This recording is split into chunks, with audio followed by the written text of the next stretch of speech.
Hello, in front of me I've got OPPO Find X5 Pro. In this video I'll show you how to add different types of cards to Google Pay.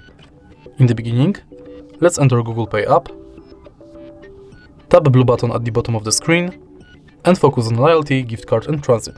Firstly, let's enter loyalty, and select loyalty card you would like to add, for example, Payback Poland. Now you can scan your card or enter details manually. Tap save, and it's done. Let's go back and now let's enter gift card. Similarly to loyalty card, select shop, enter card number, PIN, balance, your notes and tap save. Last card you can add is transit, and if you are able to find the transit way, select it. You'll be redirected to website where you have to finish the inside form. All of your cards will appear right here.